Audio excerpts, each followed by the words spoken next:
Lovely to see you here, lovely to be part of Words at Wagstaffe. It's such a wonderful community here and such a wonderful community of the Words and the Waves committee members.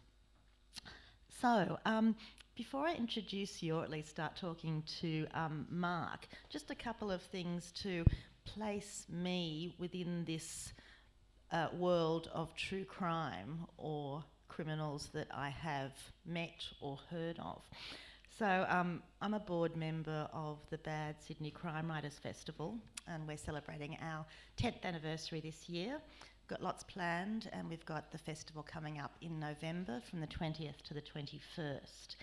We've also started a monthly crime book club, and in breaking news, exclusively here today, I can announce that Mark Dapin will be our book club guest in August.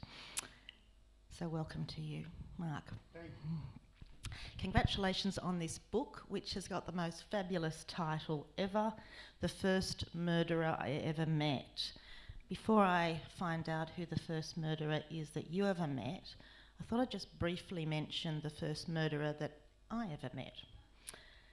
So I used to work at the Legal Aid Commission, and it was my first legal job as a criminal lawyer, and I was given the case of a man we'll call Rowan, who had murdered 3 people. It's a bit nerve-wracking to be going to visit this man, so I took a colleague with me. I don't know why at those times. It was, you weren't actually given duress alarms, and the corrective services officers were like, "You're at Legal Aid, good luck." That's nothing to do with us.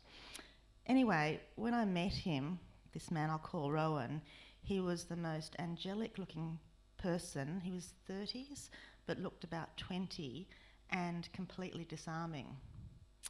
A little bit different to the first murderer you ever met, Mark. Yeah. Not so charming. I'm a bit loath to turn this on in case it makes that noise again. You know what we might do? We might do a swap. Can people hear me anyway? No. Okay. How did you know to say no if you couldn't hear me? Weird. This all right? This all right? Yeah. Okay. So the first murderer I ever met, I met before they were a murderer. There's a kid at my school called Ian, who joined, I think, he was a year below me at school, and he joined in my last year, his penultimate year, when he would have been about 14. He was a horrible kid, big, not particularly, he didn't have many mates, and he was frightening. But he was a year below me. I didn't have much to do with him. He was one of the kids that hung around town like I did, so I'd bump into him if I couldn't avoid him. But I left school and went to technical college, and one day I met a teacher of mine. The last time I'd spoke to him, he'd threatened to throw me down the stairs at school. But this time he said, "Did you hear about Haywood?" Because the guy's name's Ian Haywood. And the local rival school, which was largely for the children of settled down traveller families, had come to our school, as they supposedly did at the end of every term, for a fight with the hardest kids in our school. And he said Haywood had come out with a broken bottle and chased them off. So I kind of remained aware of him, even though I'd left school.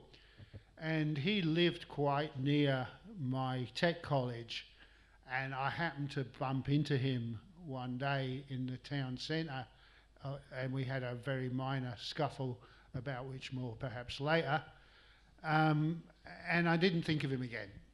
Then one day I was at university reading the paper, and there was a story about a guy who had befriended an heiress, and she had taken him to her home after a party or something, after meeting him at a party. When the next day, I think it was, he returned to her home to burgle it, because the kind of guy he was, and when she found him, burgling her home, stealing her father's war medals. He hacks her to death with a machete. And I remember the headline was, the way I remembered it was he had said, I finished her off as I would a wounded bird, which sounded a bit poetic for Ian. But when I researched it to write this, I realised that that was what his defence attorney had said. He'd paraphrased it. He finished her off as he would a wounded bird. But so I'm just reading this story, and I got to the end of it, and I thought, God, that's him. That's Hayward from my school. And it's the words stuck with me, as I say. And a few years later, some kids from my school live in Australia, and a few years ago, I asked one of my mates from school, like, what would you know what happened to Hayward? And he said, I think he got out and did it again. And I Googled it for the first time. I Googled him. And it turned out that he did, I think he served 13 years of a life sentence. I got the exact figures in the book.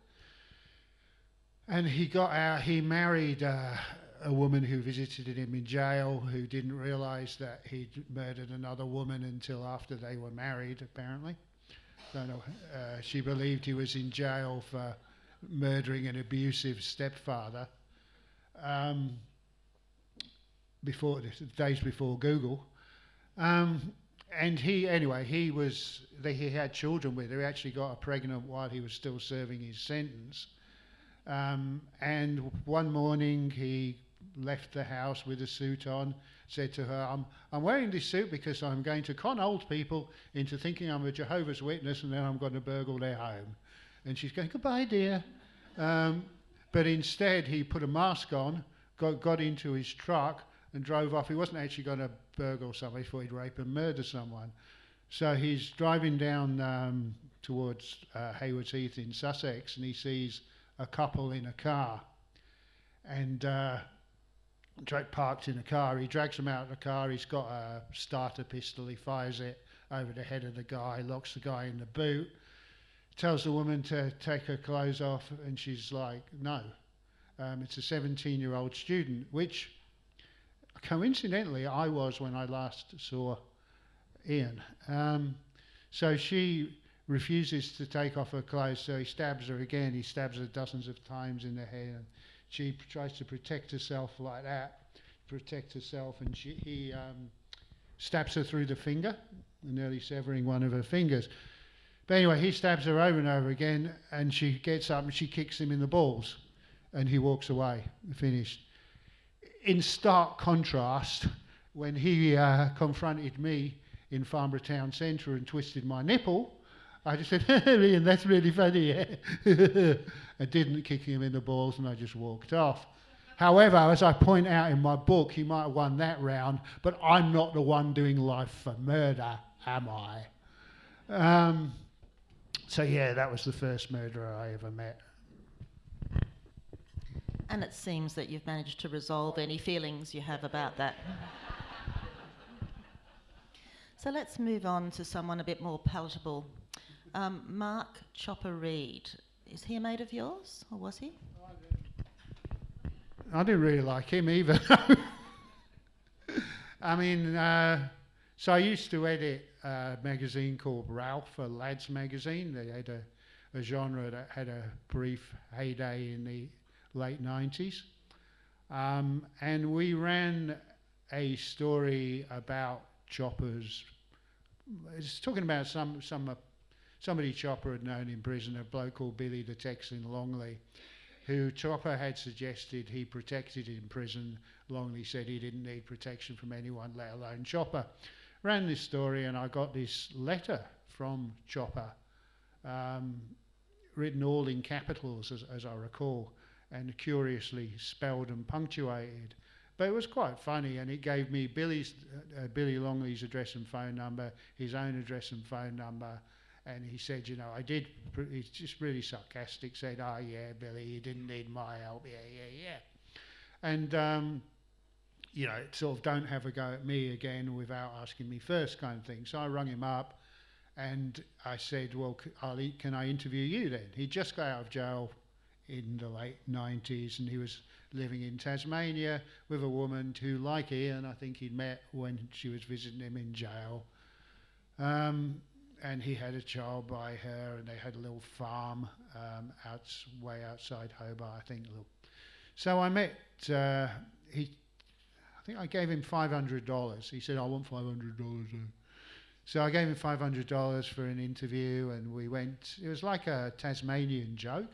We went to a strip club, and there were 3 strippers, and they were all sisters. And the elder sister was the wife of the owner, Shane. So we had an evening where Chopper sort of, everyone's taking their top off, even Chopper, showing me his tattoo, not me, showing me his tattoos and his scars and telling his stories. And I'm like, I don't know. I don't think it's that funny murdering people, really. So I wasn't smiling. And at the end of the night, Chopper's had a few VBs. Go, you never smile. What's the matter with you? And I'm like, And we went up very briefly to the stripper's dressing room, and then we kind of parted.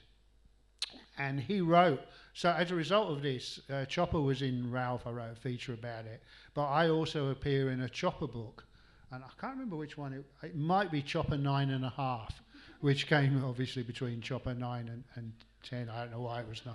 It might not have been that one, I can't remember. And he said in this Chopper book that he had left me with the strippers, smoking dope, I think. Left me with, smoking dope with the strippers. And he said something like, you can imagine what a Lads magazine editor got up to in a room full of strippers smoking dope. But that's not what happened at all. In fact, he had to go at me for being not smiling. And then we left together on the street in our separate cabs. So a few years later, I was to interview Chopper again for the Sydney Morning Herald with Mark Jackson, who's another idiot, I have to say.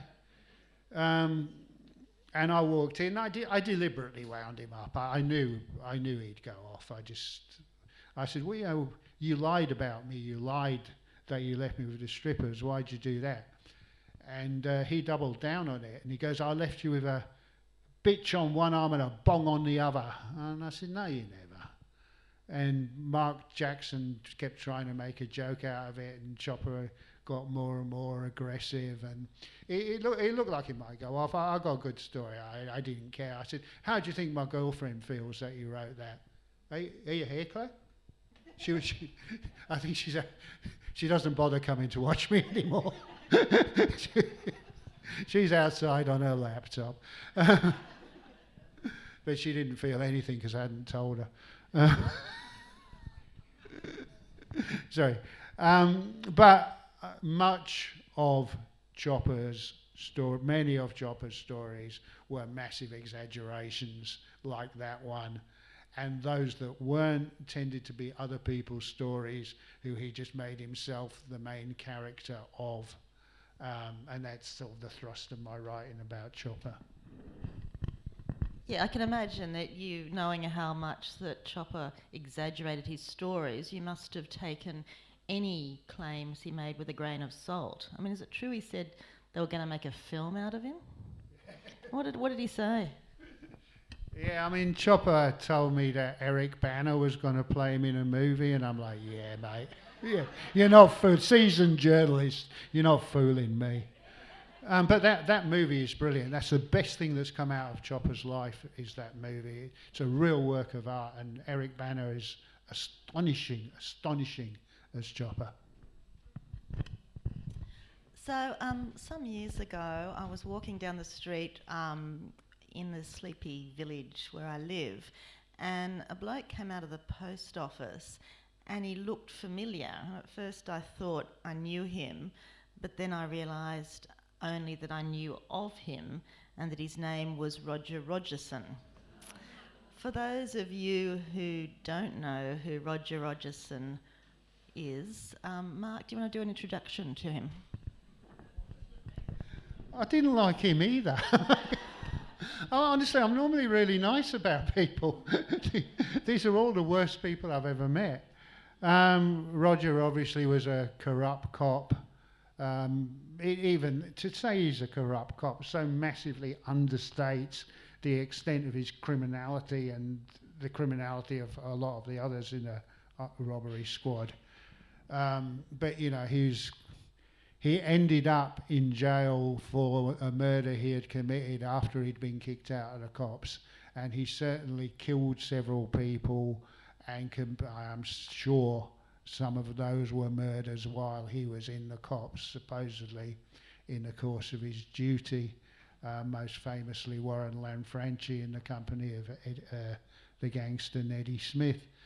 I met Rogerson in the same... So when I said that Chopper was with Mark Jackson, it was because they were doing a kind of spoken word tour of RSLs called the Good... with Warwick Capper, I think, was perhaps. It's just ludicrous. And one of them left. I think maybe Warwick Capper left because he couldn't find his way into the car anymore or something. And Roger Rogerson replaced him.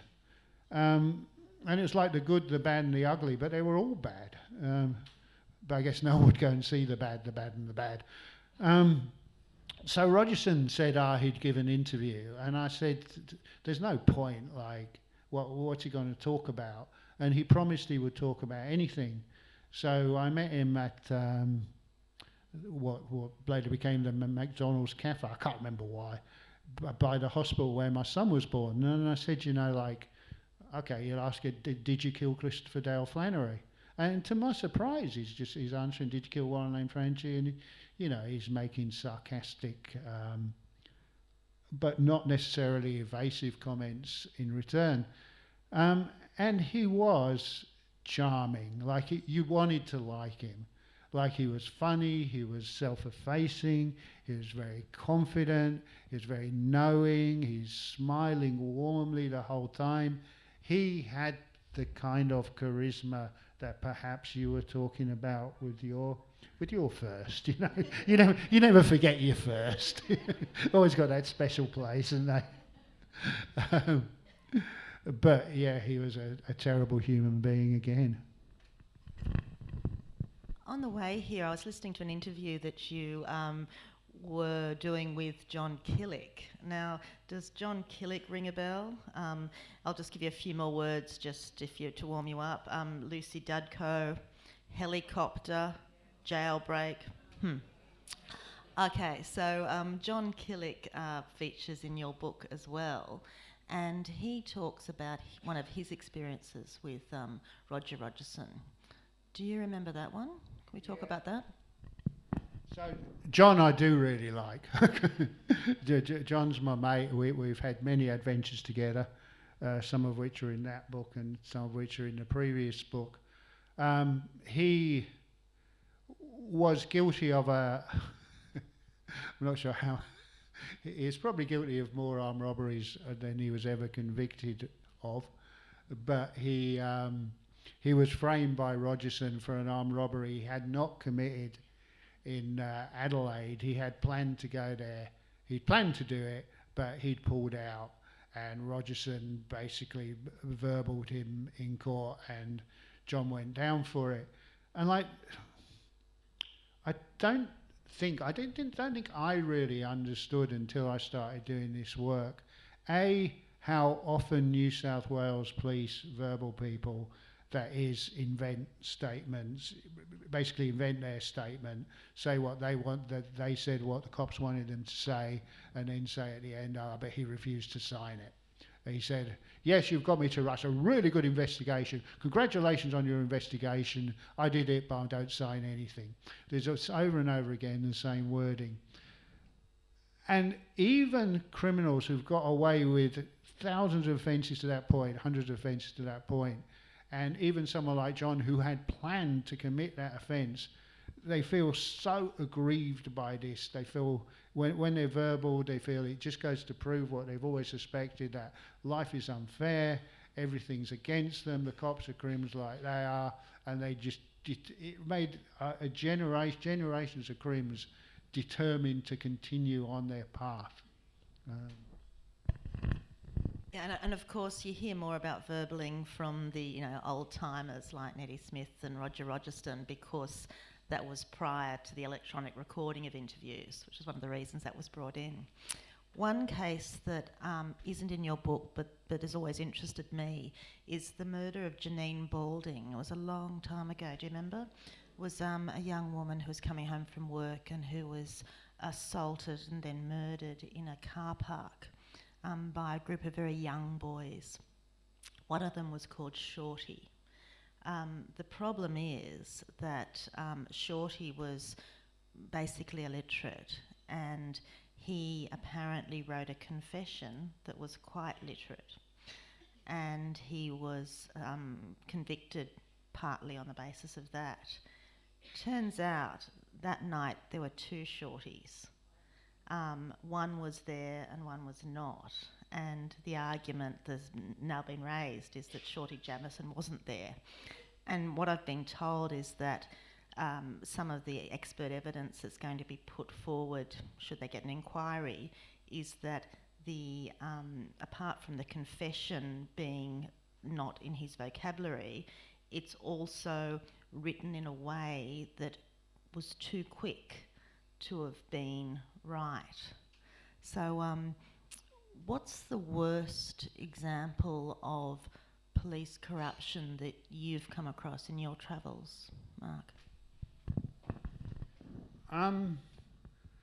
The armed robbery squad, obviously, committing armed robberies or sanctioning armed robberies during Rogerson's period. The clear involvement of Rogerson in the murder of Sally Ann Huckstep, the clear involvement of police in the killing of Christopher Dale Flannery, all really around that around that era. And the thing that I've been thinking about the era of verbals, of fabricated confessions, as I say, they always use the same vocabulary, they always use the same syntax, they always have a similar narrative structure. Once AI compares them all, they're going to see that it's quite obvious that they are authored. It's quite obvious to the naked eye that they are authored by the same people who say constantly saying the same things. I think it will clear a lot of people of a lot of historic offences. But as I didn't quite explain, I suppose, last time I spoke about this, often they were framing guilty men, and it was normally men. It's such a common experience in the Australian criminal class. It's for a criminal to be framed. It is quite unusual. So this has been a very patriarchal conversation, very men heavy, but there is a particular woman who gets a Guernsey in your book with the unlikely name of Sky Blue. Would you like to introduce us to Sky? Sky didn't kill anyone. He certainly didn't murder anyone. And I guess I should say women very rarely murder people. And also the place where police corruption intersects with crime is generally organised crime. So police don't normally verbal women either. It's a whole different area of crime and society. And the stories of women that do come into contact with the justice system are generally so horribly tragic. It's abused women, it's sexually abused women, it's sexually abused women who've turned to drugs, suffer domestic violence, who end up in jail. You'd be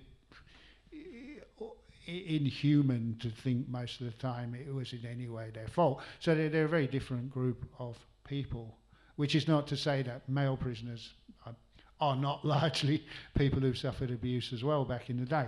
Anyway, Sky was not one such person.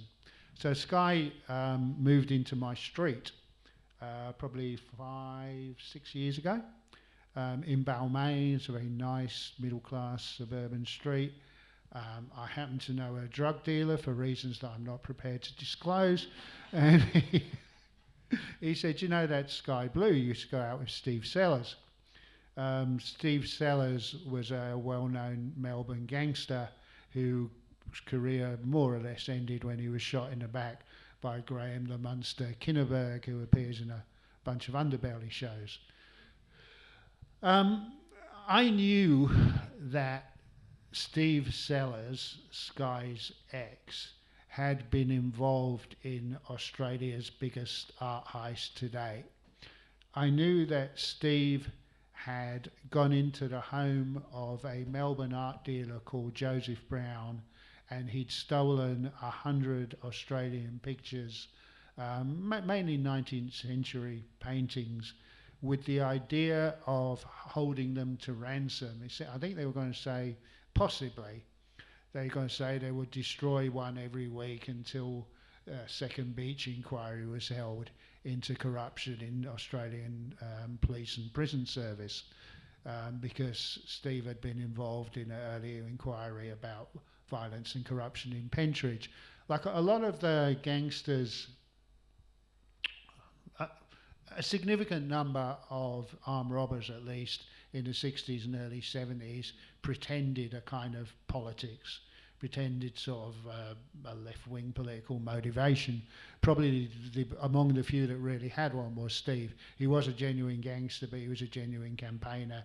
He had a real chip on his shoulder, as one would have, about a number of times he'd been verbaled and the violence that had been committed against him in Pentridge. Anyway, so I knew he was going out with Sky at the time, and I knew she'd been involved in the art heist, but through a complicated set of circumstances, it never went to court.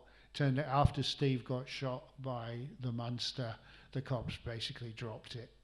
So the story never came out. Anyway, Sky lived on my street. I threw the dealer. I said, you know, can we arrange a meeting?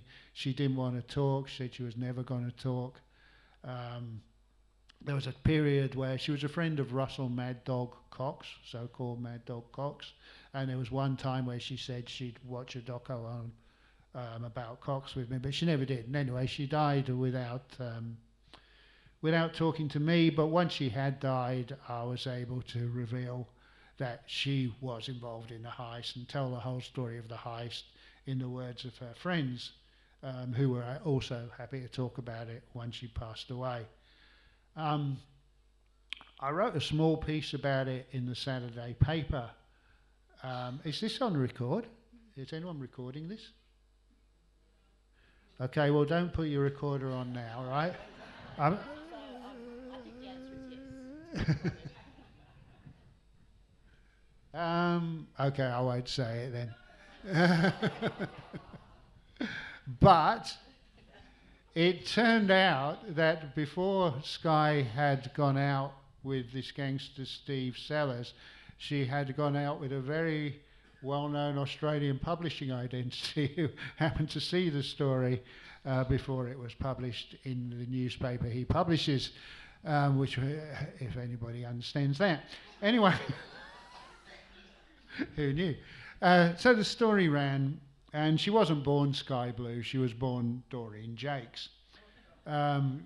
She called herself, obviously, because no one's called Sky Blue, and if your surname happened to be Blue, you probably wouldn't call your daughter Sky.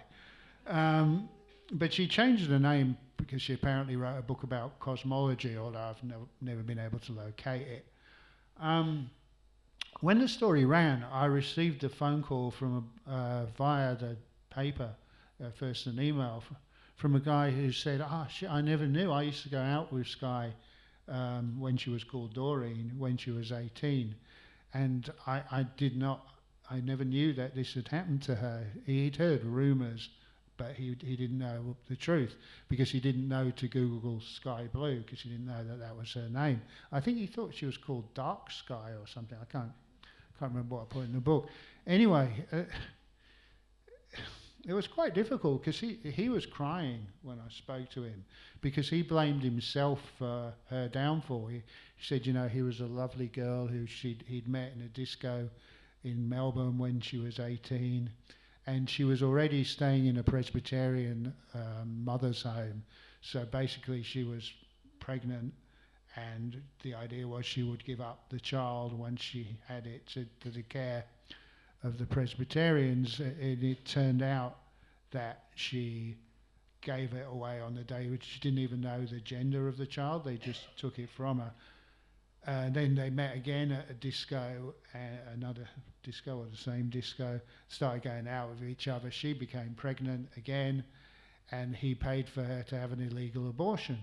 And he's a lovely guy and really upset. And he said, do I think this is what put her on the road to criminality? And, you know, obviously his whole life, it had been, he'd wondered what had happened to her and whether he was in some way responsible. And when he found out she'd become a criminal and gone to jail, he was even more upset.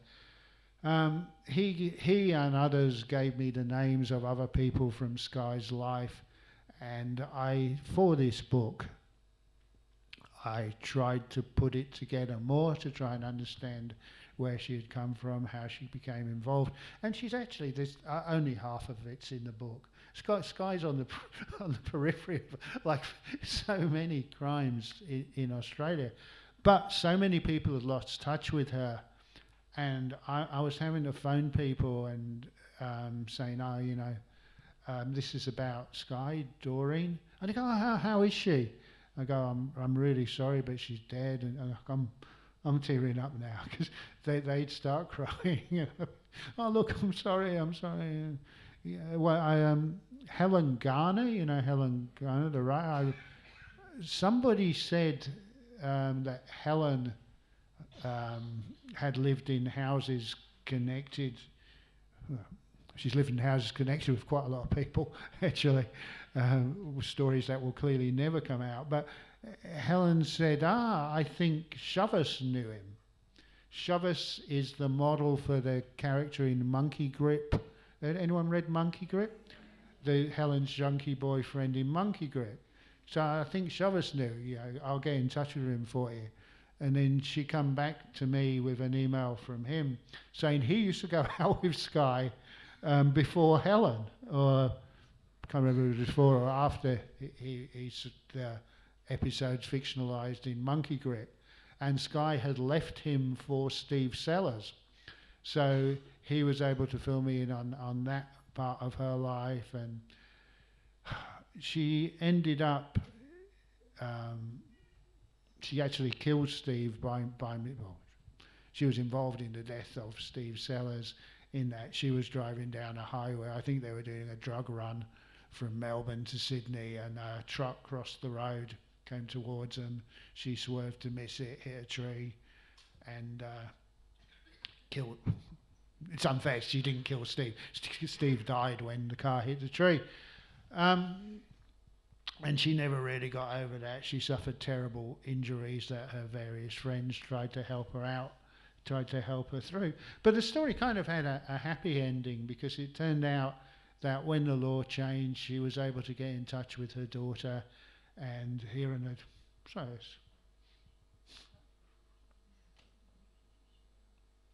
it was, yeah, quite. I did, because she lived in my street and because I got to know these people quite well, I do feel quite emotional about it all still. And her daughter was able to bury her, so after she died, yeah, she probably won't talk anymore about it. But it's a happy ending, even though I don't seem happy. Well, let's cheer up a little bit then. According to Wikipedia, Mark, you're a journalist, an author, an historian, and a screenwriter. And what jumped out of me was that you were the screenwriter for Wolf Creek. So looks like this is something you're keen to discuss before we turn to questions. Does anyone remember I used to have a column in Good Weekend in Sydney Morning Herald? Right. One day, my mum, my late mother, but this was before she was my late mother, obviously, rang me up, and I don't know how this happened, but my mum couldn't even turn on the computer, but she somehow turned on the computer and she'd found my Wikipedia entry, which I didn't write. I don't know who wrote it still. I never bothered to find out.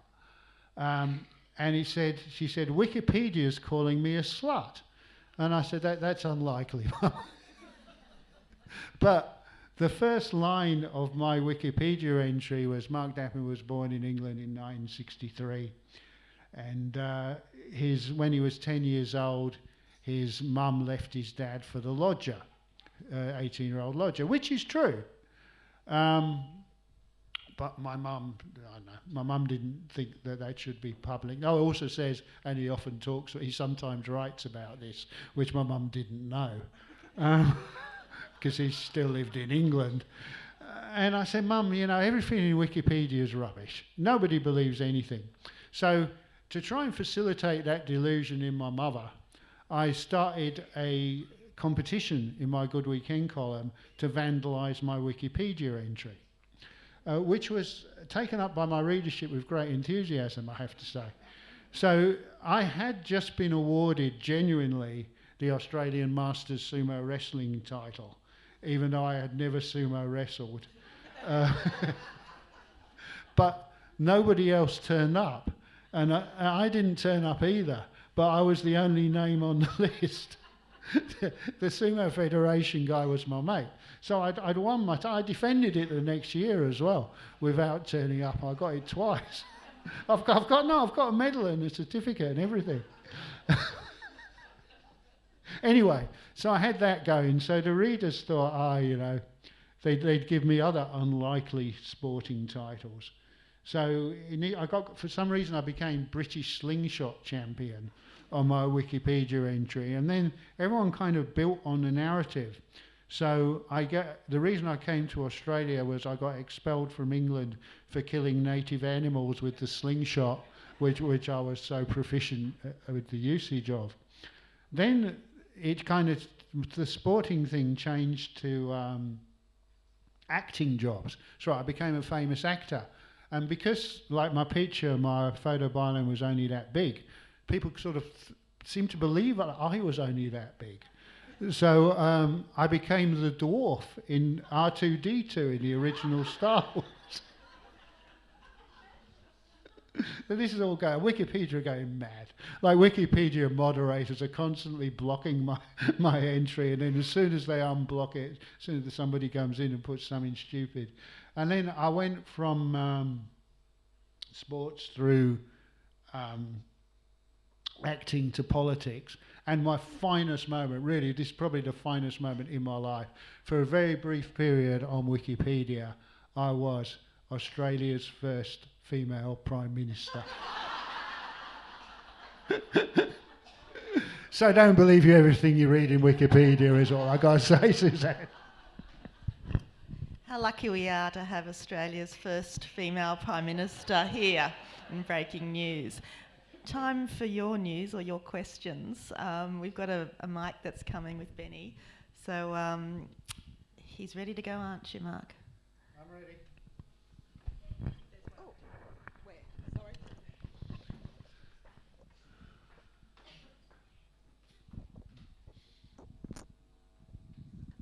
Mark, I've always been fascinated with Sally Ann Huckstep. Sorry, can you turn the mic on, maybe? It'll probably make a weird noise, but... Better?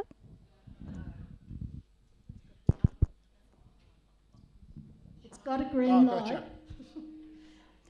I've always been fascinated with Sally Ann Huckstep. Just wondering if you can tell us any more about her background, or just, if you can't do that, just fill us in on the story of Sally Ann Huckstep. So I have looked at the case. I did want to write about it. I spoke to Sally Ann's sister. The sister was interested in writing herself a novel based on the case. I wasn't interested in that. Her background is covered very well. What's that guy's name who wrote the book about it? John Dale's book. John Dale wrote a very good, very comprehensive, very perceptive biography of Sally Ann. I mean, she was from a Jewish family, and the strong implication in John's book is that she was traumatised by a very careless upbringing from her father, is what put her in the position that she ended up in, close to the underworld. And you know, the easiest way to get murdered in Australia or anywhere is to get to know criminals, because criminals don't tend to murder strangers. They murder each other. They murder their own girlfriends. They murder their own wives. As soon as you are in that orbit, then you are in a degree of danger. Sally Ann fled, I guess, in a way, into the arms of crims, who eventually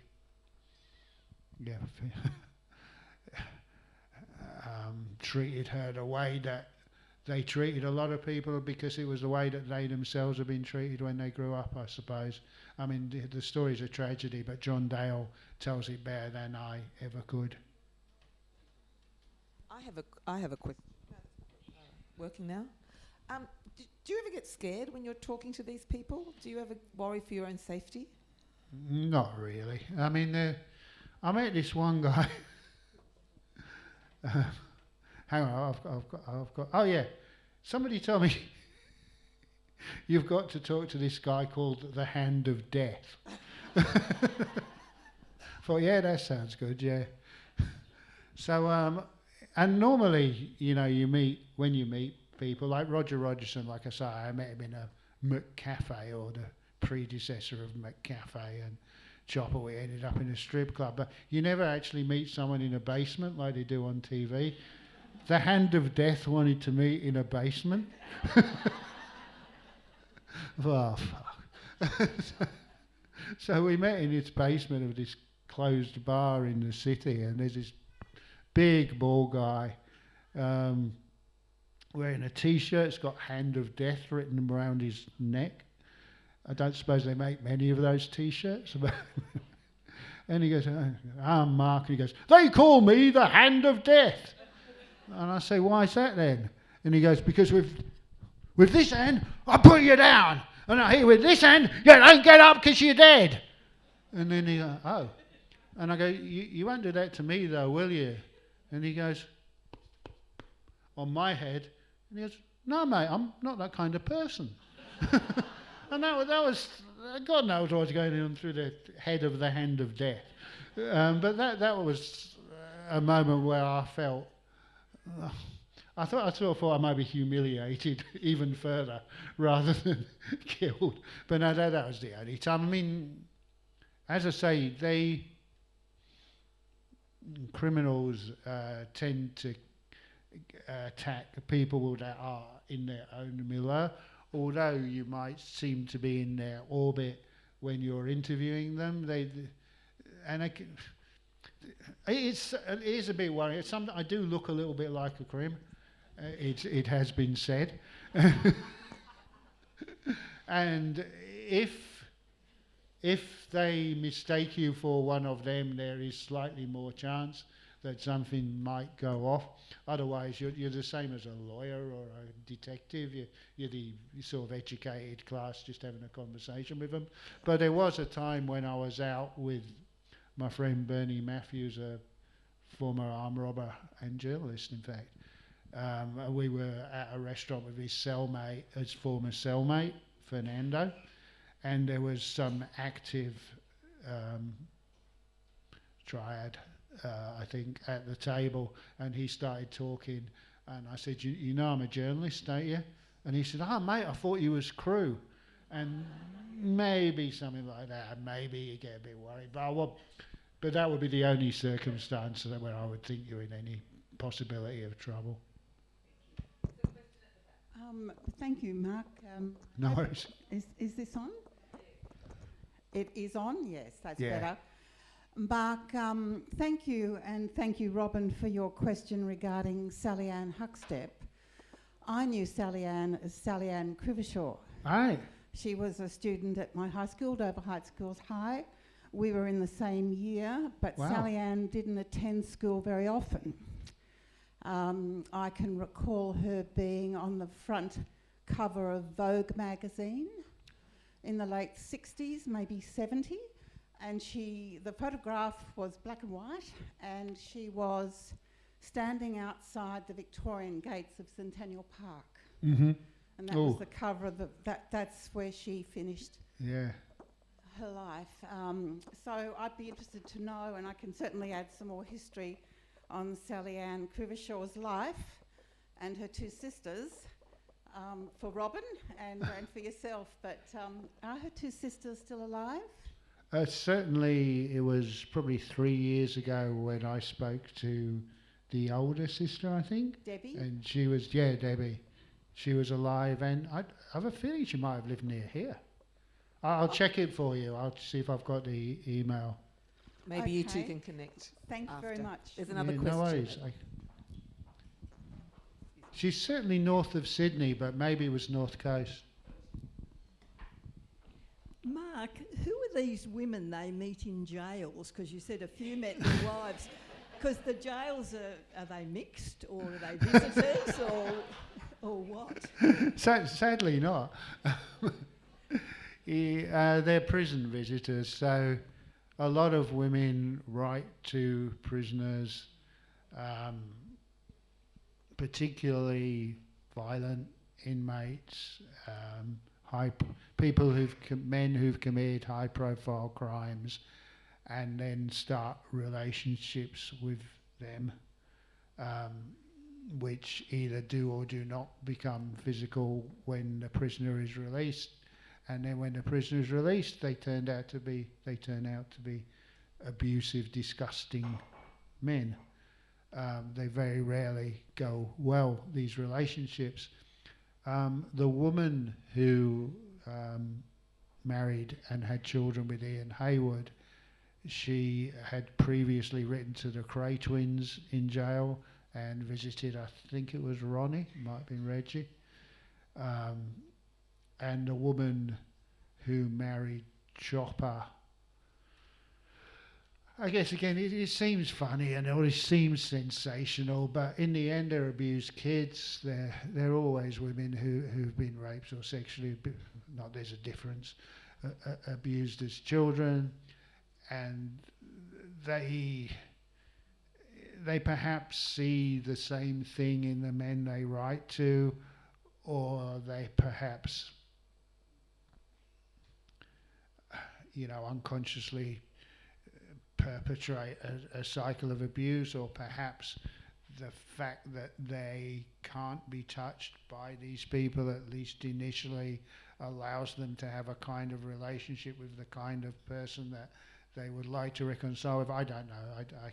I can't explain it, but there's always tragedy at the base of the lives of both the woman and the guy. If you actually look at true crime, the true crime is the abuse these people so often suffer as children. It's got very little to do with glamorous so-called armed robberies and such.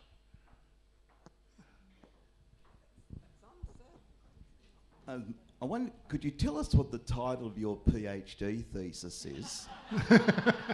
Does it extend beyond the criminal history? And how did they locate the referees for it? So my PhD was about national service in the Vietnam War.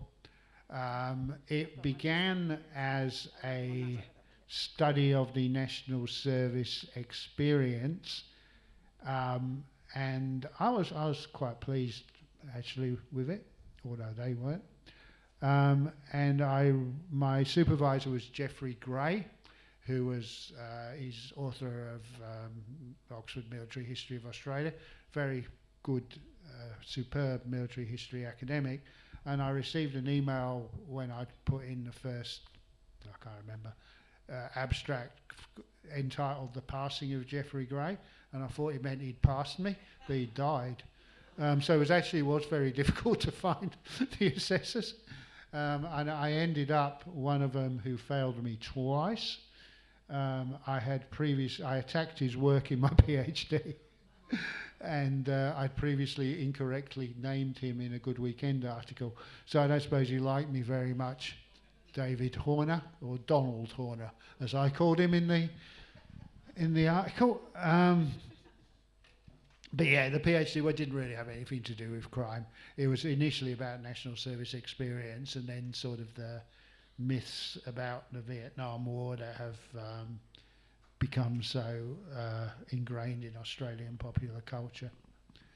And I wrote a couple of books. I've got a book, The Nashos' War, out there, which is the kind of popular book that came from it. And I also wrote an academic book that was more the thesis, sort of tied up a bit. Great, thank you. Another question here. I just wondering if you have any observations about the differences or similarities in criminality in the 90s that you've been talking about and now, because now we tend to see a lot more coverage of, racially motivated crime and that in Sydney. I'm just wondering, are the motivations and activities similar or very different? I think what happened, undoubtedly what happened, in the early 80s, organised crime, gang crime if you like, had been a fairly diverse series of enterprises that embraced corruption in whatever was illegal, whatever had been illegal at the time that could be constituted as entertainment. So there'd be corrupt gambling, there'd be sly grog, there'd also be people, corrupt smuggling at the docks. So corruption at every level of society that was penetrable.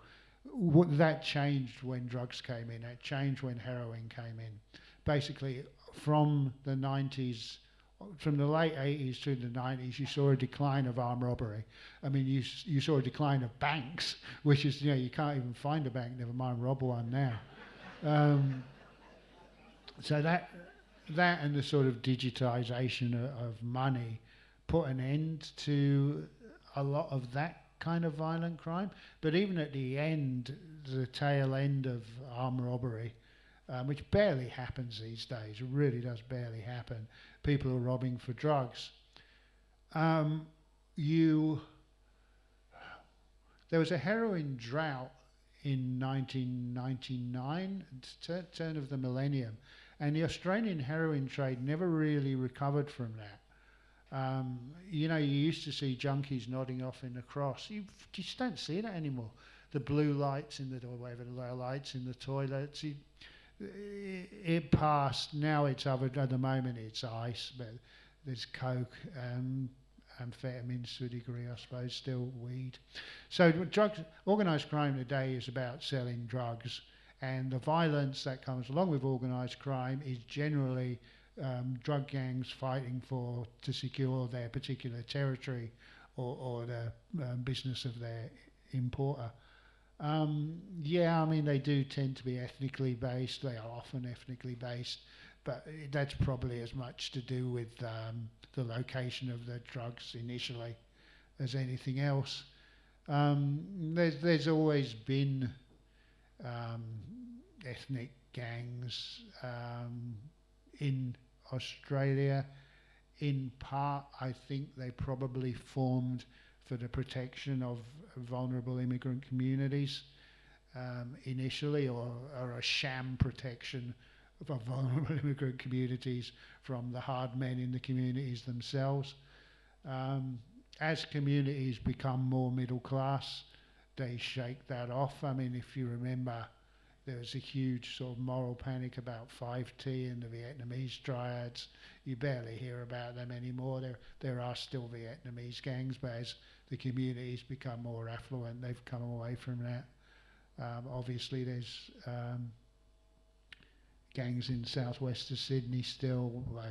I would think that will pass as those communities become affluent, more affluent, and I don't want to say integrated, but for want of a better word. We have one more question here, thanks, Mark. When you interviewed Roger Rogerson, did he ever divulge maybe his possible involvement in the murder of Juanita Nilsson? Of who, sorry? Juanita Nilsson. I didn't mention Juanita Nilsson to him, no. It's a fascinating case again. There must have been a number of people who knew the truth of that. There probably are still. Joe Meisner, for instance, I believe is still alive. For somebody that prominent and that wealthy and that well connected, for them to have got away with that, and by them I mean the milieu of Saffron and Rogerson, even though I suspect it had nothing to do with either of those men, they would have known, is amazing. It's incredible and horrible. Okay. All right. But no, I didn't raise it. Sorry, Mark. Okay. The last one. Thanks very much. Just very briefly, it's a Roger Rogerson story. I've never met Roger Rogerson, but some years ago I attended reluctantly a reunion of my high school certificate class, boys only school. Yeah. A lot of us hadn't seen each other for 50 years. So at one stage of the night, people were just getting up and saying, well, you know, this is what's happened to me over the last 50 years. One of my colleagues named Laurie, who at school was a bit of a thug. We weren't friends, you know, hard to be friends with someone you're frightened of, which I was. Anyway, so the people who were that kind of character either went into playing rugby league or joined the police force. So Laurie joined the police force. And so he was telling his story at our school reunion, and he said he went off to the police training academy at Surrey Hills, and he graduated from there, and on the day of his first day on the job, he was sent to Darlinghurst police station. You can see where this might be going. And he turned up, ready to go, keen as mustard. And this chap came up and said, "Hi there, I'm your supervisor. I'll show you the ropes. My name's Roger Rogerson." And this is the rope. Laurie didn't say much about what happened after that, other than that his career went in a totally unexpected direction, and he ended up a star witness at the Wood Royal Commission into police corruption. So, that was a much more interesting night than what I expected. Thank you for that. For sharing that. I think that's all we have for now. I'm sorry, wonderful. We could go on for hours, but time is against us. Book sales out the back. Please thank very much our wonderful Suzanne and Thank you. Thanks for asking me. Thanks, Suzanne. Thanks for the questions and the contributions. Thank you.